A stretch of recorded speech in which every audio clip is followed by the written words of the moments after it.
Good day to all. This is Frankco Harris of Bermuda. We're inviting you to join us on Territories Talk on Sunday, March 3rd at 2 p.m. Cayman Island time, 3 p.m. Bermuda Eastern Caribbean, and 7 p.m. in the UK. We will be discussing my journey to the University of Oxford, where I'm currently pursuing a Ph.D. in Criminology. This journey involved personal experiences with the criminal justice system, cycles of violence, and challenges with addiction and mental health. I strongly believe that the work that needs to be done in our communities starts with each one of us. Through this discussion of my experiences, I hope to foster safe spaces where we can speak openly and honestly about some of the challenges that our communities face. This will help us foster growth, healing, and empower our people. You can join the conversation online via Facebook or YouTube. It would also be broadcast in Bermuda on Channel 82. We look forward to informing and uniting our Caribbean family. And good afternoon to those in Bermuda, those in the UK, and those anywhere else in the world who are tuning in.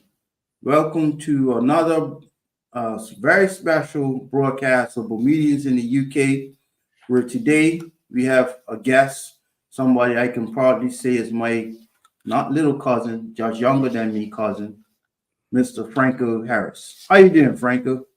Yes, good evening, cousin. Mr. Famous. I'm good. I'm blessed. Grateful to be here. Yeah, tell us so tell us a little bit about who's Frankco Harris. I know you're not the football player guy.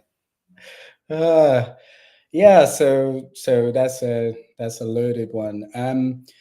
Yeah, I'm just a regular, but also very what I consider to be, grassroots kind of Bermudian, right? I grew up Bacatan, as we call it. One of my first memories were right down in Middletown.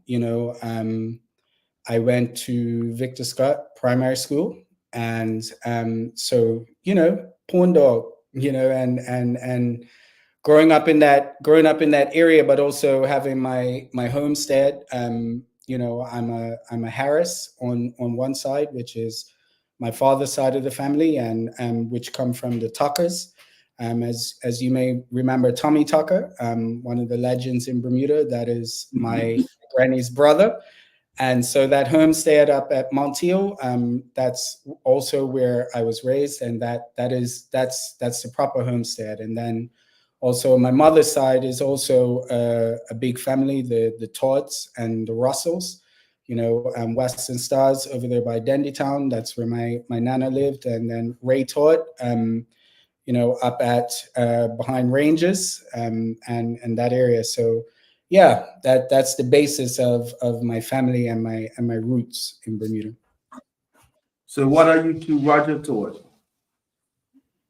Roger? My uncle. So he's my uncle Roger. So what about and Tume Hard and those guys? Okay, now you're getting and to be honest with you, and this is a part of my experience, right?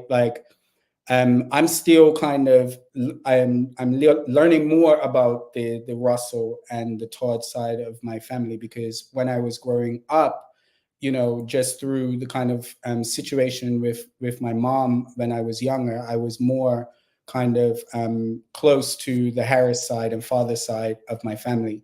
So as a part of kind of really growing up and learning about my history, it's trying to connect more with learning about that side of my family, because I grew up in the day, everybody was your auntie and uncle. You know what I'm saying? This is your Uncle Sensei. And, I grew up and I was like, I don't actually really know if these people are my auntie or uncle, because I just grew up calling everybody auntie and uncle. So, yeah, I'm just trying to slowly reconnect with that side of my family and really, really learn.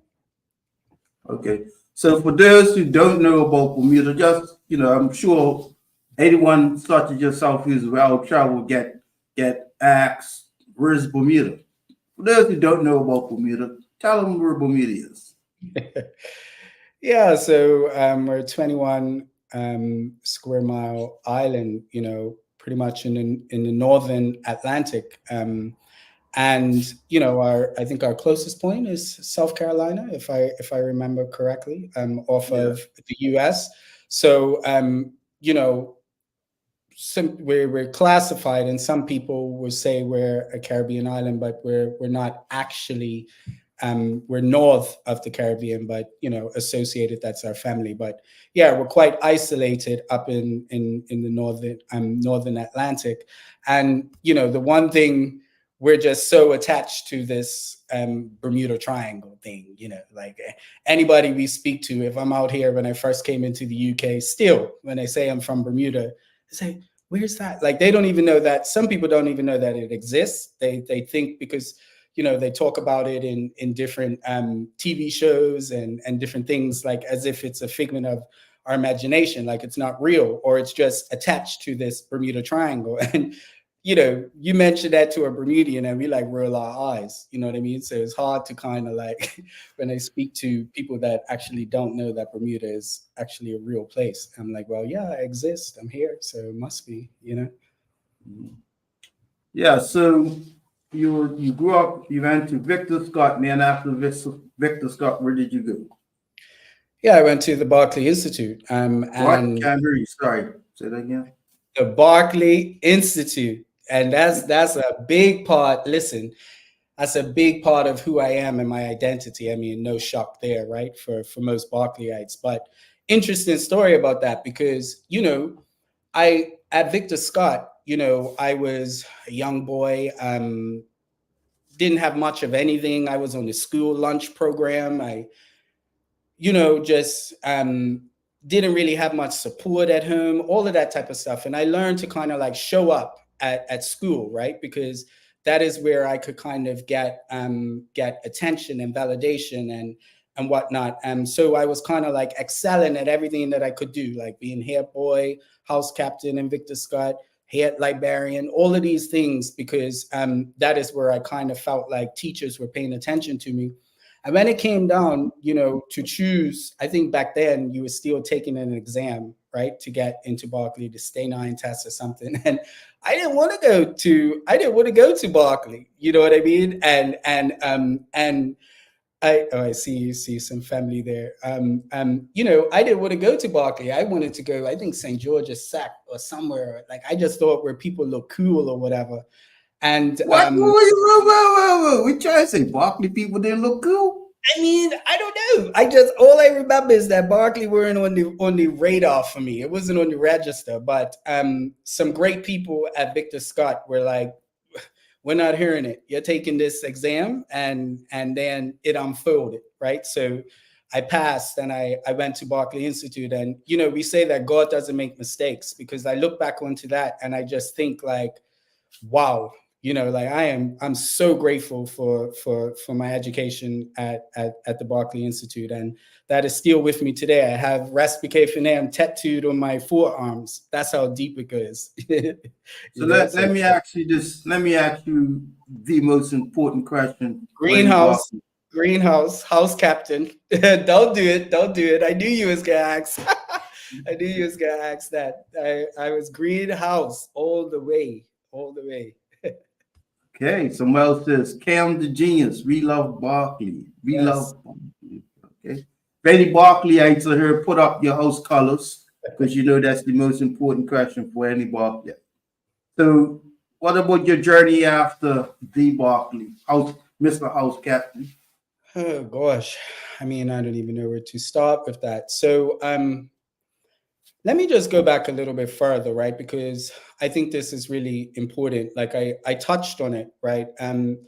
How I back then I learned to kind of like show up in certain ways to mask what was really going on with me, and the struggles and the things that I was dealing with personally and privately, right? So kind of like showing up and being a leader, or doing this, or being a part of the Bermuda Debate Society, or sports and whatever. And if you spoke to people who think they knew me back then, they would tell you I was confident, I was out there, a little crazy, funny, whatever, real, But it was a lot going on behind the scenes, right? And a lot of pain, a lot of cycles of abuse and different family dynamics and personal stuff, you know. But I still learned how to kind of just show up for life. And I remember by the time I almost didn't graduate from Berkeley, right? Because there was so much going on for me personally at that time, and so much anger and frustration. And then, you know, alcohol came in properly around about 15, 16. And, you know, Ms. Gabizi, God bless her soul, former principal, she was just like, Frankco, I don't know what's going on with you, right? Like, but you know, this is what's happening, and if you don't pay attention, you won't graduate. And yeah, so I kind of got through in the end, right, by the skin of my teeth, because there was behavioral issues. It was a lot going on. So when I graduated from Berkeley, that's the first time where I wanted to get out of Bermuda, and I mean, you know, as quickly as possible. So I went to New York City when I was 16 years old, 17 years old. I went with two friends. I didn't know, I've never been to New York. I think I had $300 in my pocket, and I was homeless in New York, right, on the streets. But I was happy because I felt like I was running away from all the pain and the frustration that I was going through in Bermuda. So yeah, like it's been a very long cycle of many things after that, but that was how it started. I was actually in New York for 9/11, right, when all of that went down, with the Twin Towers, and that kind of shook me to my core, you know. But yeah, it was just cycles and cycles of kind of like running from my problems after I graduated from Berkeley. That's kind of like a quick summary, and I'll kind of elaborate on some of that stuff as we go along. Okay. And then after your Big Apple experience, where did life take you? Okay, so you know, because everything's kind of like really wrapped up, I'll go back as well. You know, I mentioned you know, when I was about 16 and I discovered Cockspur, I discovered that rum, you know, and alcoholism in my family and just in Bermuda in general. Like you know, the drugs and alcohol and addiction took on a very kind of strong leading role in my life from that young age, actually. Even at Berkeley, that's when it was starting to show. So, you know, and then I have to speak as well, if I'm going to really speak about my early existence. You know, I grew up in the hood, and you know, things about my sexuality and, you know, people calling me a sissy and calling me all of these names. And excuse me, trigger warning, I'll watch my language, and I don't want to offend anybody, but this is my reality, right? And growing up, I didn't feel safe. I fundamentally did not feel safe in my home. I did not feel safe in my community, right? And that just made me feel like I didn't belong in Bermuda, right? And I didn't feel safe there. So I wanted to get away, right? And drugs and alcohol helped me to kind of get away psychologically. But I also wanted to just get away from Bermuda altogether. So when I went to New York City, you know, and then 9/11 happened and I moved back to Bermuda, now I was like, I was full-fledged crazy. I'm not gonna lie. You know, I was just like, I felt like I had seen something outside of Bermuda for the first time. I had seen a different type of life, like, and I refused to kind of like accept that I have to live the way that I thought Bermudians or, you know, wanted me to live or whatever. So when I came back, I was a bit of I mean, I was wild, you know, my behavior and drinking and partying and stuff like that. And addiction was continuing to rip me apart, right? But at the same time, trying to show face in front of Bermudians. And you know, so yeah, it was just a long cycle of my mental health deteriorating and addiction issues. And then around about 19 years old, I committed an offense, and it landed me in prison, right? And that broke me. It was a nonviolent offense, was considered a white collar crime or whatever. But it was a very short sentence, but it set into play a motion of events that at that time destroyed my life, right? And broke me completely. Because I had always wanted to be a lawyer. They told me when I was at Victor Scott, I'll be the next Julian Hall, all these things. And so when I got convicted of that crime and sent to Westgate, I just remember how much that broke me, right? And I just felt completely broken and despondent, and I felt like my life was over. And this kind of informs a lot of the work that I want to do now in our community and coming full circle, right? But I felt really let down by the system. I accept fully my responsibility, for my actions, and I accept that that is where I needed to be according to the law, right? But it's not enough to just kind of like send people to prison and not really kind of like protect them. And I felt like, I don't know what it's like now there. This is almost 20 years ago, right? But I told everyone that I had mental health and addiction issues. And I went into prison and came out of prison with worse mental health and worse addiction issues. And how is that possible? How is that allowed to happen in our society, right? Now, again, I take responsibility, but it's just kind of like understanding how these things offset so many other problems, right? So when I left prison, I met somebody in there, got involved in some other things because that's what it's like, right? It's like I had very limited understanding of certain things of criminality and whatever, but when you're vulnerable and you're put in a environment like that, right? Like one thing leads to a next. Anyway, I found myself in prison again, this time not in Bermuda.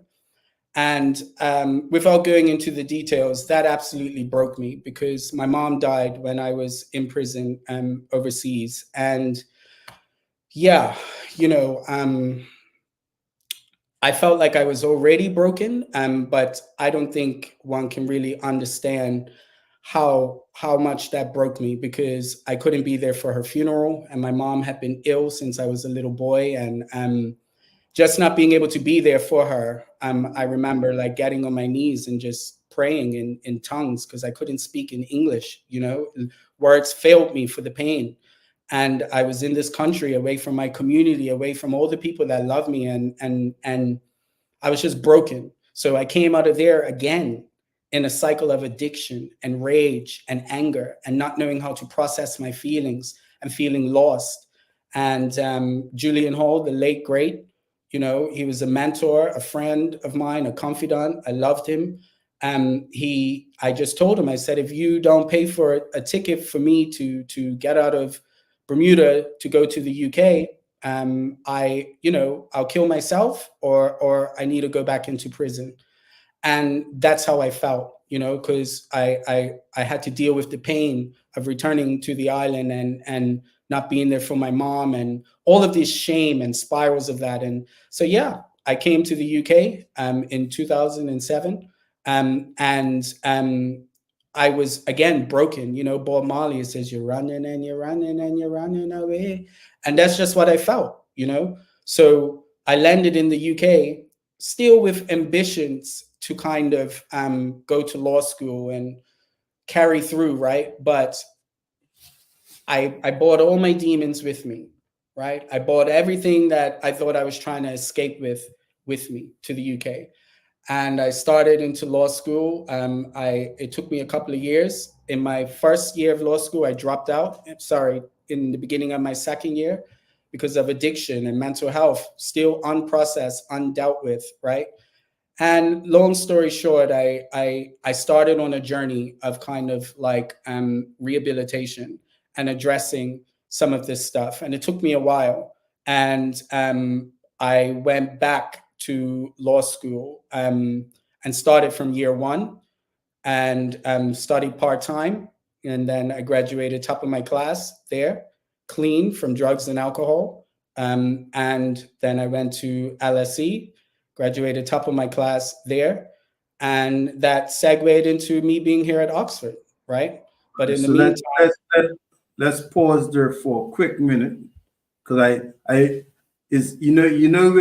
with our melanated folks, it's easy to say something, but it's also good to show these things as well. Look at that. What's that? Tell us about that. What is, for those that don't know, what is LSE? Yeah, that's the London School of Because some people might Economics. say, what you said, LSD? Yeah, LSE, that's the London School of Economics and Political Science. And yeah, late great Julian Hall also attended there. And I studied a master's in criminal justice policy because, you know, I always wanted to be a barrister and I always, you know, wanted to practice law. But oh yes, the Bermuda Society, I'm so proud of the young Bermudians and professionals that are out here. And, you know, I'll speak about that. But yeah, you know, I wanted to practice law. And then after studying law, I realized, you know, that that's not something I wanted to do for a career. And a lot of the issues, or some of the issues that I mentioned, i.e., addiction and crime and mental health and different things that underpin the criminal justice system, you know, I feel like God was helping me turn my pain into purpose. And that is kind of what I'm trying to do. So looking at these issues and looking at criminal justice policy and social policy, these are issues that I'm passionate about. So it's not just about coming at it from a kind of academic angle, but what really made my work so good when I was studying is my lived experience combined with that actual you know, firsthand experience of some of these issues. So that is what has guided me and got me to this point now. Yeah, and just I studied technical stuff after school. I never started academics, but I do know LSE is the school that many world leaders, especially in the Caribbean and Africa and Asia, have studied at. Almost, I won't say all, but many former prime ministers of independent nations have LSE, that same school that you went to, on their CV. So I say that to you to say you may not yet want to be a lawyer, but you are a leader, right? You are amongst giants. So know that Bermuda and the Caribbean are proud of you. And I appreciate that. You know, because I went to London's University of East London first, and that's where I did a law degree with criminology as a minor. Was that in Stratford?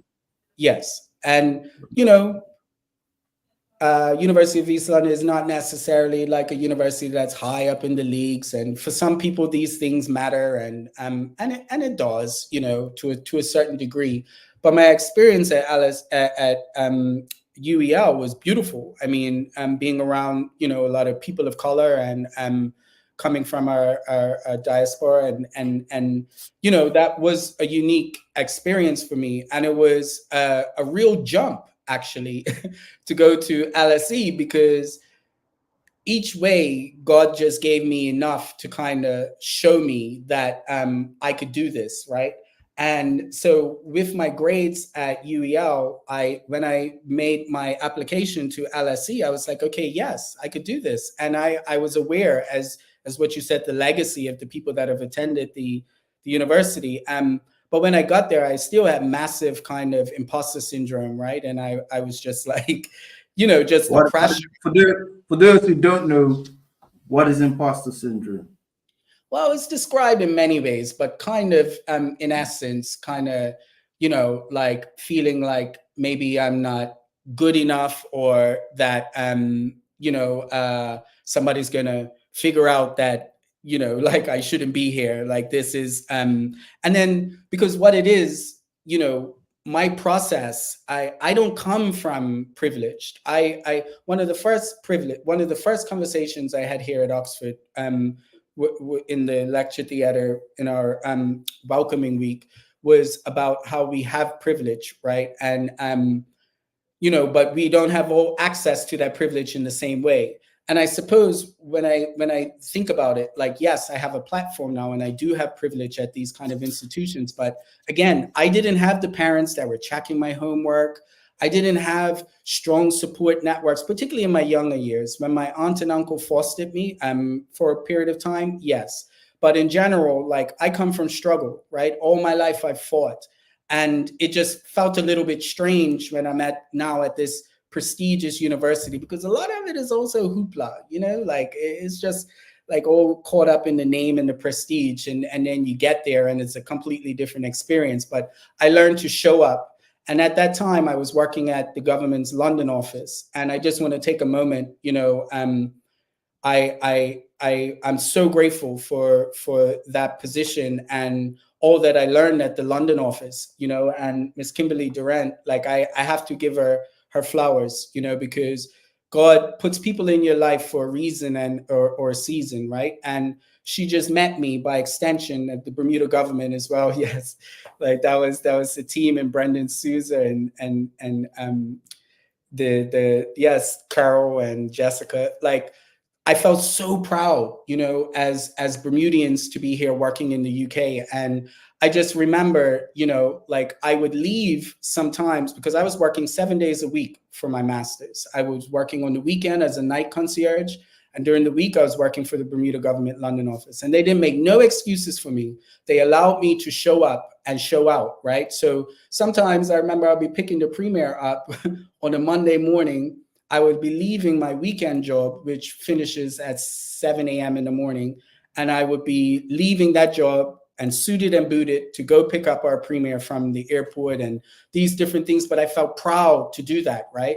And yeah, so I just felt really, really grateful for that opportunity. And then, but the more I applied myself, I started to realize that I deserve to be in these places and I'm capable, Mm-hmm. So, what for those that don't know, there are many that are contemplating moving to England, or those who are already there. When I say England, the UK, just a brief what they call that, commercial moment. What services are available at Bermuda's London office? Oh man, like the London office is just like the gateway, right? Like, and just keep it real, like, us Bermudians, we want to get away, and then we literally don't want anything to kind of do with Bermuda in some ways, some of us anyway. So, but the London office is there for all Bermudians. The support that is there, whether it's passport issues or legal issues, we're there. Brendan Souza, the consular officer, man, the work that I'm seeing us doing on behalf of Bermudians here who may have struggles with, like, student finance or their university or their housing, or we're there for you, so that was some really incredible work that I saw, and it made me really proud. We don't want to be all up in your business. We want to be able to help and support you. So it's all manner of different support, you name it. You can count on the London office to at least signpost you if needed. Mm-hmm.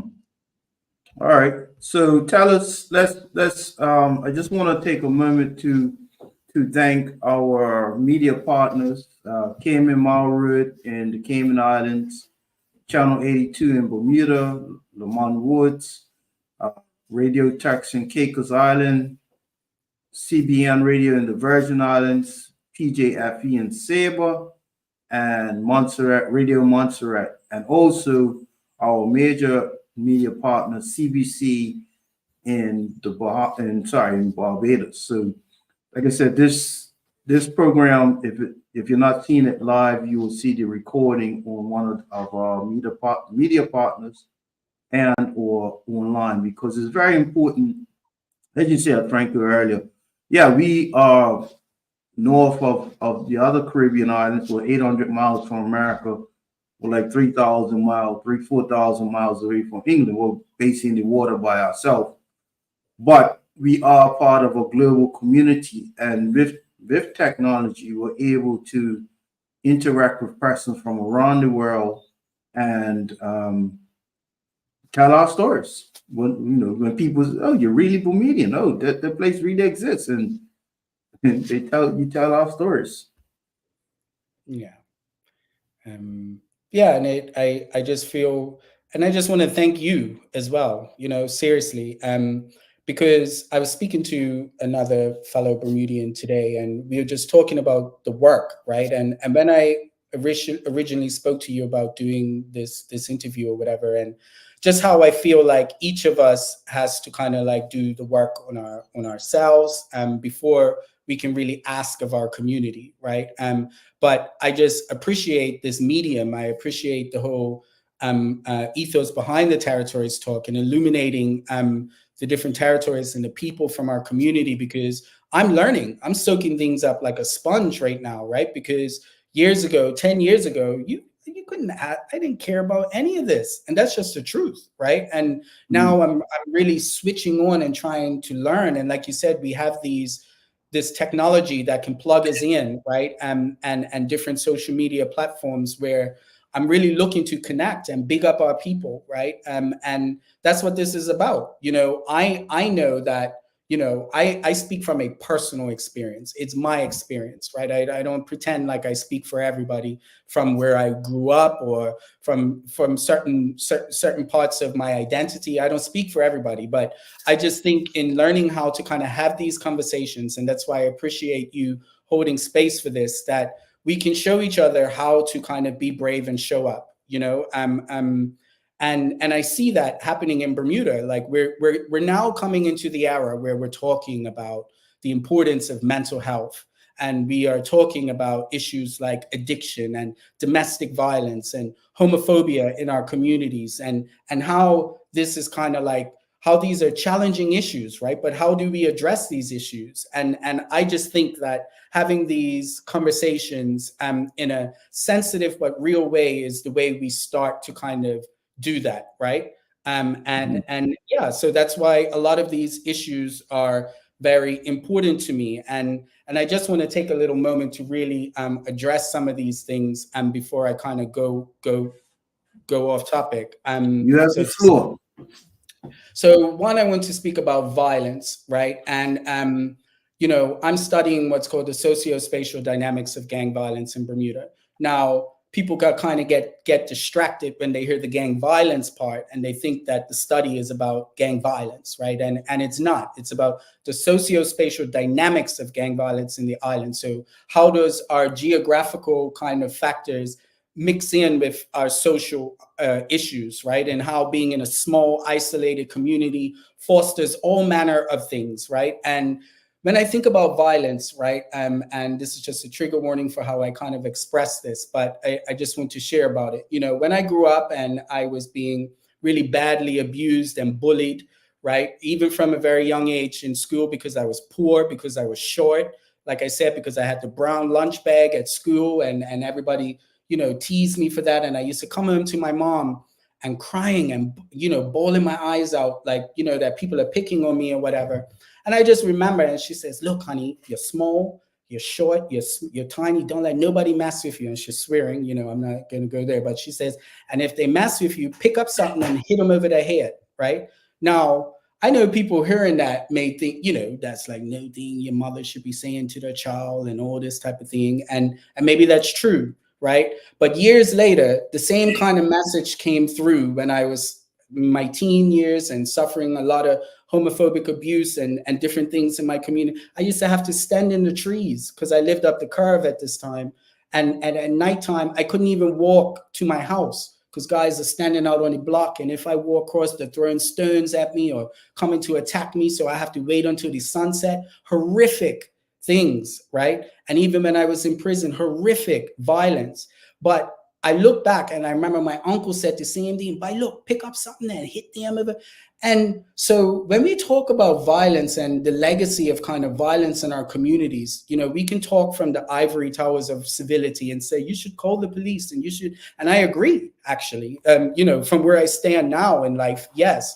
But you know, growing up in that way, that protected me. You know, the learning to defend myself protected me in those ways. And that's just how I approach this concept of gang violence in Bermuda, right? I don't, I'm not looking to pathologize these young men or these young women or people who are involved in gang violence. I'm more looking at how our culture breeds kind of silence and secrecy, because it could be anything. It could be domestic violence. It could be it could be any type of violence, right? And I'm just really interested in how we think about these things and speak about these things in private, and how we face this issue, rather than kind of like pathologizing these young men. But we need to have honest conversations about this, right?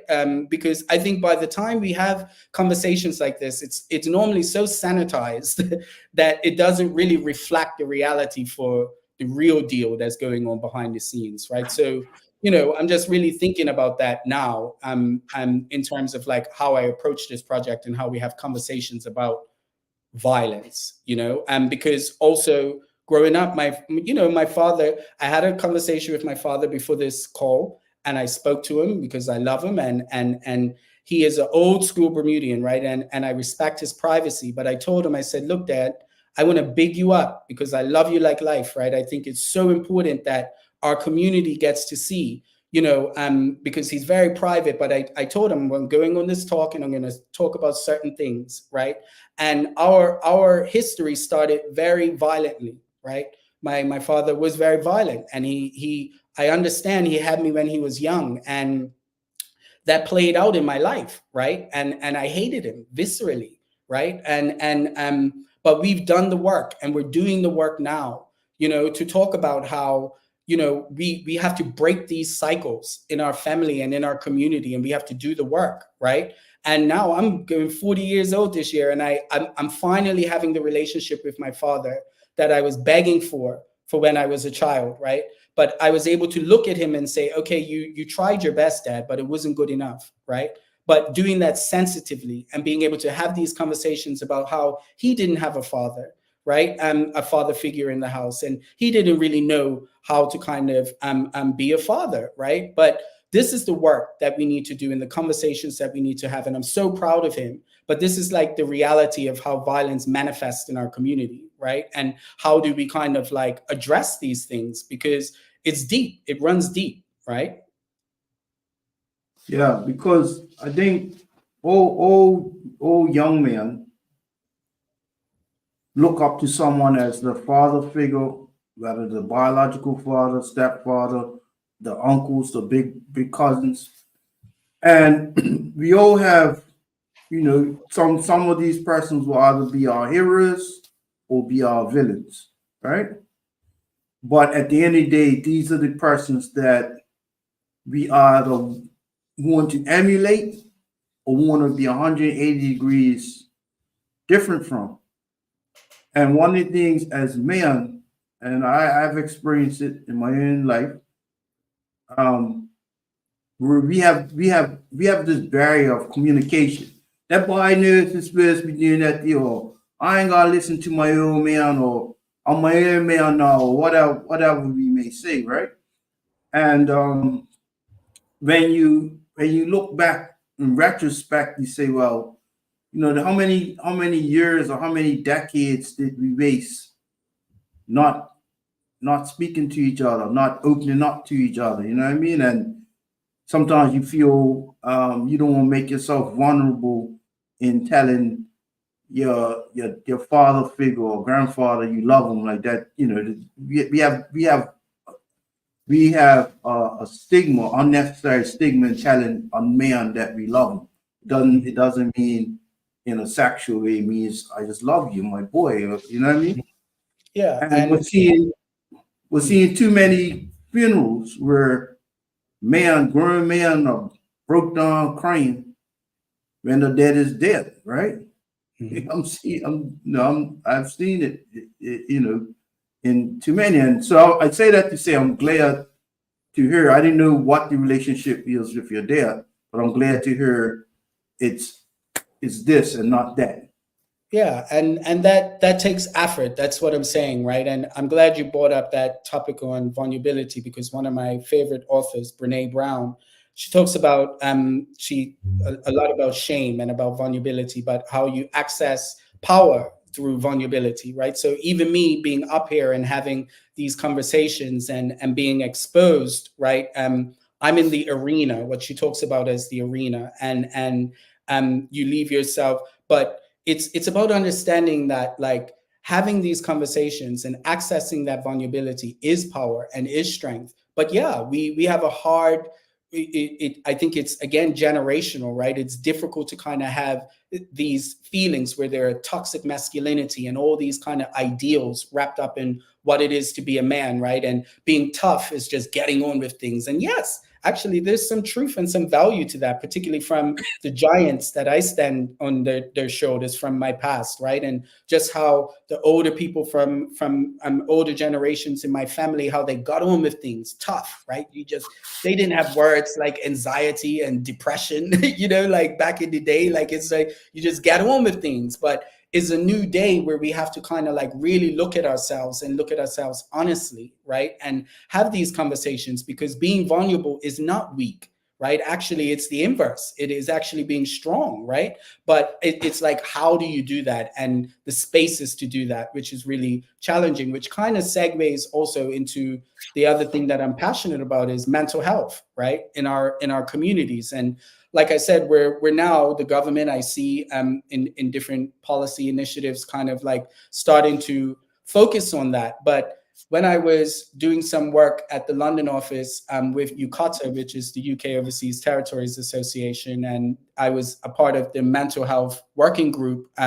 So we were getting some of the best practice in the region with the UK Overseas Territories. And I was really interested to kind of see Bermuda's history with mental health, right? And that's a struggle, because there's a lot of stigma attached to that, right? Before, we used to say, yeah, everybody's up St. Brendan's. And even how we talk about Maui, and we talk, it comes with this kind of like negative connotation to it, right? When actually, therapy is not something that we only need when we're in crisis, right? Therapy, I heard somebody explain, is like brushing your teeth for your brain. You know what I mean? It's just like, it's therapeutic, right? But the truth is, in like Bermuda, where healthcare and these things are expensive, these could be kind of like basically in some ways seen as a luxury to certain people, right? That certain people from our communities can't afford.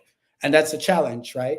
And then there's also the challenge of like, again, the stigma. So if I go up to a clinic, oh yeah, and Ace girl's at the front desk, and she get run her mouth that this is how our community thinks, right? Like, so how do we creatively address these issues? Again, I see in the newspaper recently, which I'm very proud of, the work that Home is doing, this organization in Bermuda, and the work that is happening around ending homelessness in Bermuda. And I'm seeing how the newspaper are doing these like anonymous interviews with people sharing their experience.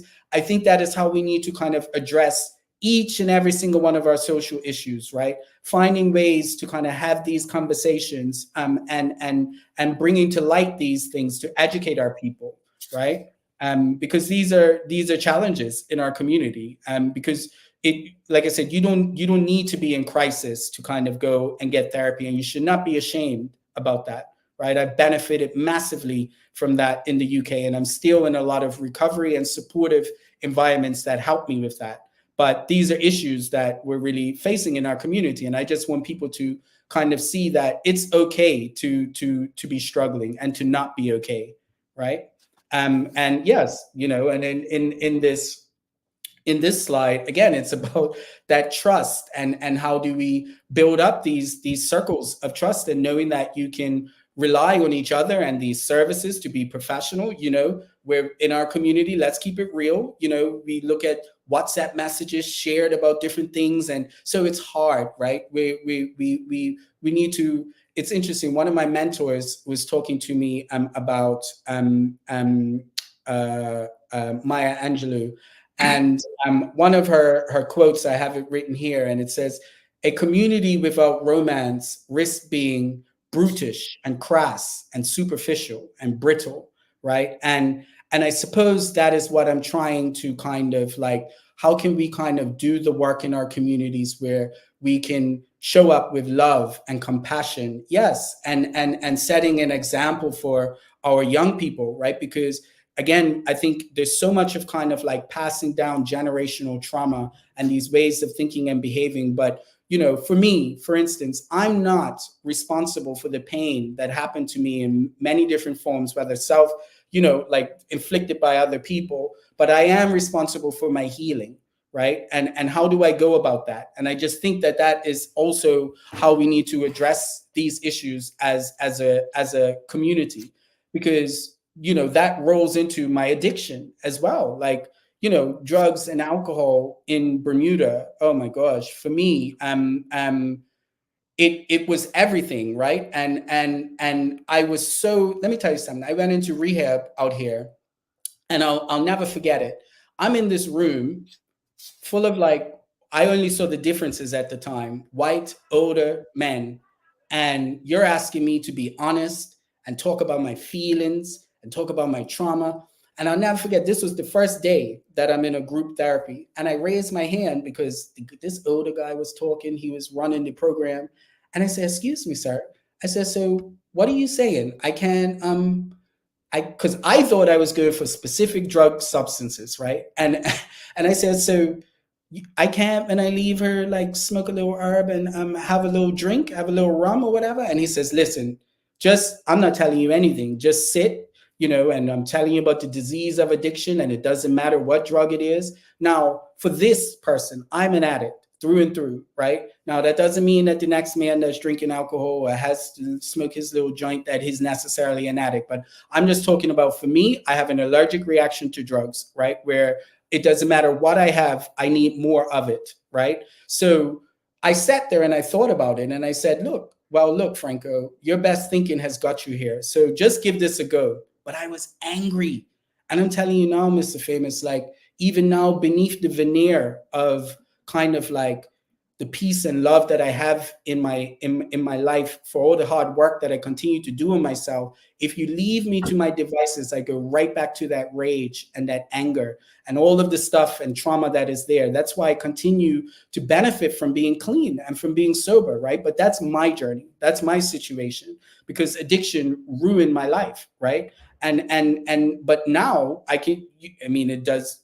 I've been, clean and sober for a while now, but it coincides with how I'm here at Oxford now, right? Like the writing is on the wall. But also, how do we have these conversations? And the challenges of some people recovering in our community. I give it up for people that can recover in Bermuda, because it can happen. Of course it does. We have great drug services there, Focus and different places, right? But again, it's really, really challenging, because how do you kind of, like, when I stopped drinking alcohol and doing drugs, I didn't even really realize how much I leaned on that for everything. Like I suddenly started realizing that people I thought were really fun and entertaining and a joy to be around are actually really boring, and I don't have nothing in common with them. And that was very weird for me, because I've been drinking and partying for so long, right? And my identity was wrapped up around that. And that's very hard to kind of like find out who you are in life when you take away all the drugs and alcohol. Because they say when you take away the drugs and alcohol, you find out why you used them in the first place, right? But it's very brave to kind of like understand that you surrender to win. So I surrendered to my addiction, and I continue to be on that journey, and I need a lot of love and support to do that, because it's hard. And even when I come back to Bermuda, it's even more hard, right? Because like so much of our social kind of life is wrapped up around alcohol and whatnot. And no judgment on people that do, but just for me, it doesn't work, right? And then one of my homegirls, and she's a Black woman here in the UK that is in some of the circles that for healing and empowerment. And I laughed with her the other day, because she says, "Man, is two things I live by." And one of the things she said, which struck a chord with me: if you think you knew me back in the day, you don't know me, right? Because that's how much I have changed, right? Like, yes, at my core, I'm still got this crazy sense of humor and but I'm a completely different person now, right? Because I've had to do the work. I've had to do the work, and I continue to do the work daily on myself. And that's really just, again, really challenging in our communities. And we need the support to kind of have these conversations. And it's starting to happen. And I'm really proud of our people. But yeah, we need more support in this area. Yeah, I would say this, that as a community, we have matured a lot. Well, let's be real, we're a very immature country when it comes to something socially immature.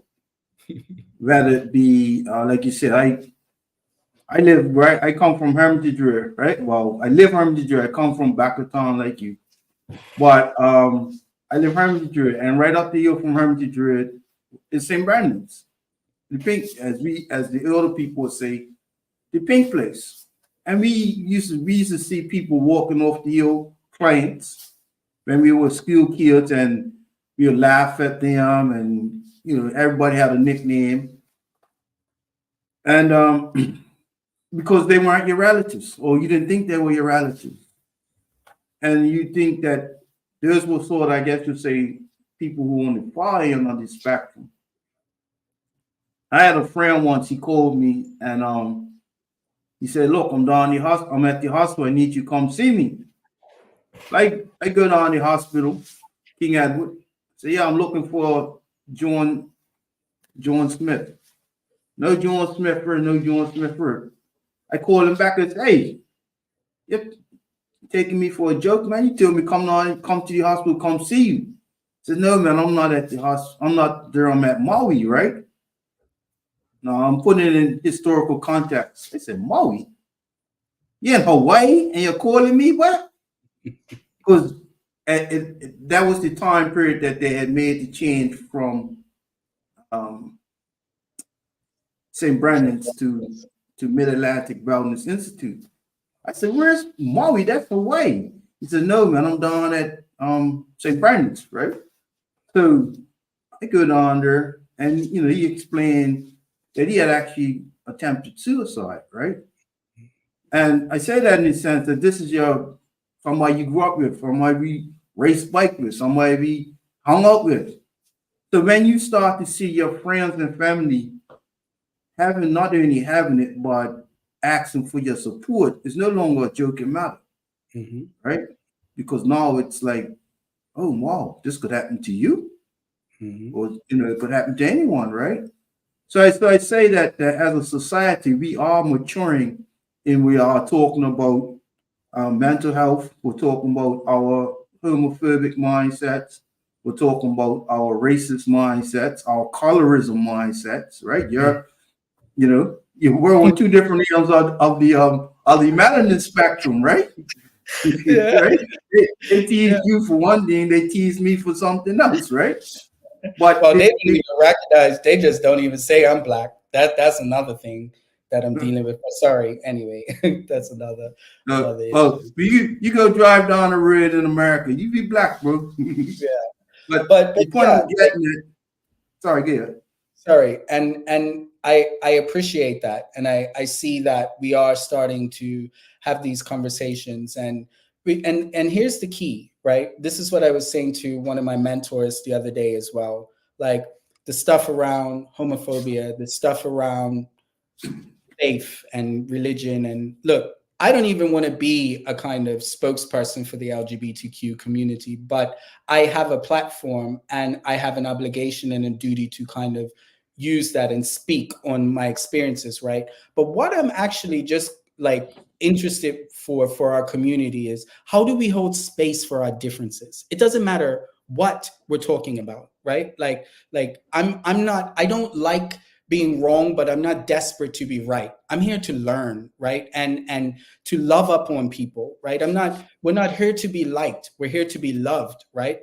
One person loving me is more powerful than 100 people liking me, right? Because of what they think they know about me or whatever. And so like, again, I love the Lord and I'm a Christian, and my faith is very important to me, right? And but I'm also a member of the LGBTQ community, and I don't necessarily feel like I fit into any one of those communities too neatly, right? But what I'm just saying is like, it's just learning how we can show up. And again, Maya Angelou talks about the romance in our communities. That's what we need. And it's not a romantic romance, but it's just, hey, yo, what's up, bye? Yeah, cool. Like you don't have to agree or to believe in everything that I'm about, right? But it's just, as a Bermudian, as a Black man, as a person to another person, like just feeling that love and that camaraderie, right? Like we need to come back to that place. We have it in certain pockets, right? But it's like, you know, and it talks about it in the Bible, is one of my favorite verses. It's like, it's easy to love those who love you, right? Like, but how are we able to love the people that we don't really agree with the lifestyle or whatever and whatnot? Like, that's all I'm talking about. You don't have to accept homosexuality. You don't have to accept like drugs and alcohol or whatever. It's just, how do we come together, right? And just love up on each other in a way that we need for our society and our communities to advance. I think that's the important part, rather than trying to be right and trying to have people to see how we see. You know, and I was thinking about this the other day as well, about systems change, right? And in order to change a system, you know, you have to study the system first and know the system, right? And if everybody was a bull in a china shop, kind of acting the same way, that won't do no good, right? So there are different ways about approaching issues and advocacy and different things, and I just, that's what I think about in our community, right? Like, and we just need to be creative about the ways that we do that, and sensitive to certain aspects of our culture and whatnot, and being able to show up authentically, because that's what this is about. Well, I'll take a stab at answering one of your questions. How do we, I forgot the exact word, but when we start having these conversations, whether it be one-on-one, right now we're having a one-on-one conversation, but a few hundred people are watching us, right? But the point I'm saying to you, my cousin, is this: that when we get away from, like, you have people like, I want to be, it's like you have the cool kids and you have the nerd, right? The typical high school movie. And one of the cool kids actually wants to be friends with the nerd, or the person they're calling the nerd, but they feel they're going to lose their status with the other cool kids. So that from peer pressure, indirect or direct, they don't be friends with that person who is considered different. So I say that to you, that when we as individuals and as a society realize that we all have our differences, whatever it may be, physically, mentally, sexually, whatever your difference is, we all have these things. And when you feel ostracized for your difference, and you say, I wish people would just speak to me, you know how the next guy feels. What people ostracize you for, they're not going to ostracize me for. No one's ever going to say to you, why you black as midnight, right? No one's ever going to say that to you. They said it to me, and that is a sort of ostracization for a lot of people in Bermuda. But I'm saying that to you, that when we individually mature enough to accept that we could go talk to that guy, that girl, or that guy that no one else wants to talk to, or no one wants to talk to because of this or that or the other. That's when we start to mature as a society. It's not going to happen. It's not going to be one big bang theory. It's going to be individualized. And thank you. Sorry, not to just to jump in, and I'll take it one step further, right? I truly believe we are only as strong as a society and as a community as the weakest members of our community, right? So it's not just about actually being able to come and speak to these people, but it's actually being able to speak up for them, right? And actually say that this ain't cool. Like, let's do better, right? Because that's what's really important. And we're seeing that now with like the work that we're doing with the homeless and different. We need to big up these parts of our community and that thing about equity, right? And ensuring that we all show up, right? For each other and for the underdog, you know? So yeah, I just take it a step further to really kind of like talk to that, right? And yeah, so I appreciate that. Yeah, so we're starting to wind down. So I'm go through. Let me just say this. This is just the you play you not play well. You watch cricket? Me? No. Okay. You have a cup match team? Yes, I do. Okay. Well, you save that for next time because you already said something wrong the first time. But in the cup match being this called the opening bat, right? Hmm. This conversation that we're having here is just the opening bat. We have to. There's no way we could um, talk about everything within 60 minutes, right? So as we start to wind on, just going to go to a couple little pictures, and you could just give a very brief 30-second synopsis of these pictures. Yeah, that's a photo of the Bermuda Society dinner, and that is young Bermudians and professionals, that were at the dinner. And some of us from the London office, and really proud of these young people. Like it's amazing. So yeah, I'm continuing to do some work there and forging the connections between Bermudians here in the UK and in Bermuda. So for the Bermudians that we have something now in our country that we never really or didn't have as much as before. We have a diaspora in Bermuda in the UK. I don't know how many people, maybe a few thousand people. Some are there for football, some are there for education, some are there because they fell in love with somebody from England or UK. There's different reasons why people are there. There's no one size fits all. This is narrative that all the Bermudians are going there because they're refugees in their country, and there's all these negative connotations, right? So one of the reasons that we even have this specific series, Bermudian in the UK, Bermudians in the UK, is for Bermudians who have migrated to the UK to tell their story, right? Because people are attempting to tell your story for you when you need a voice to tell your story yourself. So I say that if you or others that want to tell their story about why they're in UK, how they have developed while they're in UK, feel free to let us know. Definitely, and I just, because we didn't speak on that. I know you said we're winding on, and just really quickly, I'm proud of the Bermudian community out here. It doesn't matter why people are coming to the UK. We can get into all of those issues. I think it's so important, no matter what, for Bermudians to have an experience off of the island, right? And normally that happens through education or a little trip here and there, right? But if you have the means or the motivation to do so, right, I think it's really important for people to be able to see the different experiences in the world. So we shouldn't be shaming Bermudians for coming here for whatever reason. That's not even the question. But like you said, it's like it's so lovely now that we have these communities and these pockets of Bermudians in the UK.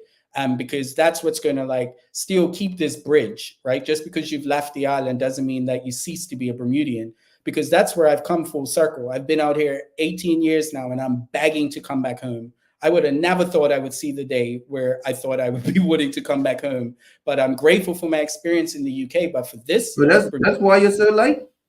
well, yeah.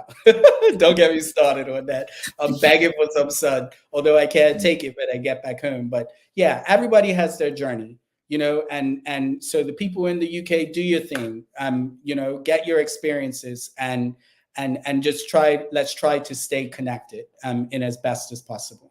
Right. But again, I appreciate this talk and what you're trying to do, because it is showing it's no like, oh, Bermudians in Bermuda and Bermudians in the UK and this difference. No, let's talk. Let's keep connected and not try and shame ourselves or hurt ourselves or pull ourselves down, so I'm very, very grateful for this medium and this conversation.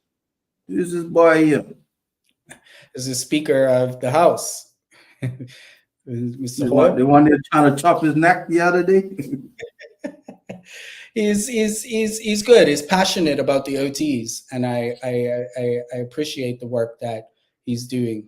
So yeah, that was a privilege again for the internship at the London office. It's not your average internship, and I encourage young people out there and parents that are listening.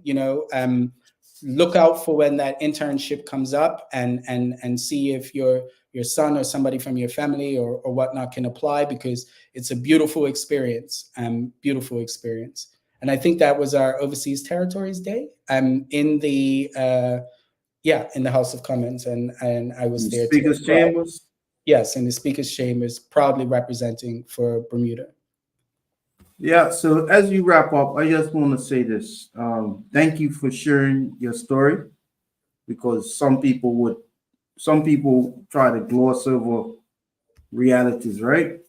And we're not going to move forward as a country if we just keep saying, yeah, I'm okay, everything's cool. That's Bermudian way, right? And we're not okay.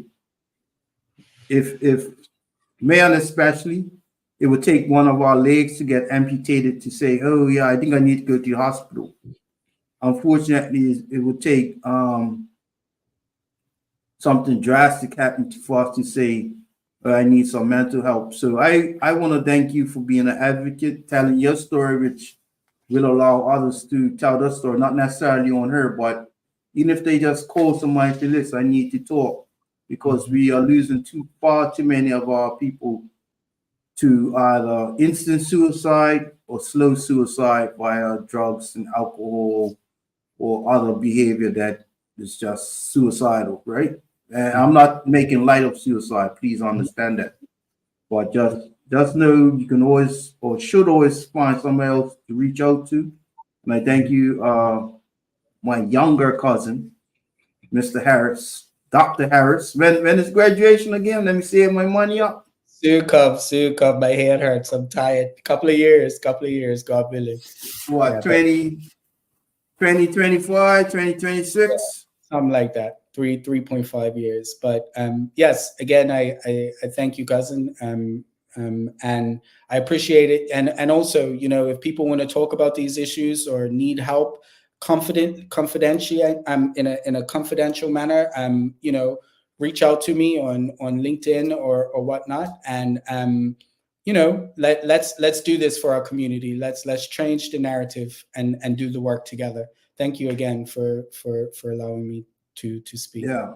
For persons asking if they're able to watch this, this recording is now on our YouTube page, Territories Talk, also on our Facebook page, Territories Talk. So yes, you can watch it from the beginning. You can share it. It's one of the most best conversations I've had on there. And with that, I will say until next time, Dr. Harris, sometime a couple months down the line after you finish. When's your school break again? Ain't no breaks with a PhD. It's straight through, but summertime, something. But thank you. All right. Well, when you have another hour or two to share with the people of Bermuda and the other islands, let us know, and we'll continue the conversation. One love, all love. All right. And big up to my Harris family, Kristen Avenue, Bacaton. You know how it goes. Yeah. And to all of Bermuda, until next time, love you. Talk to you another time.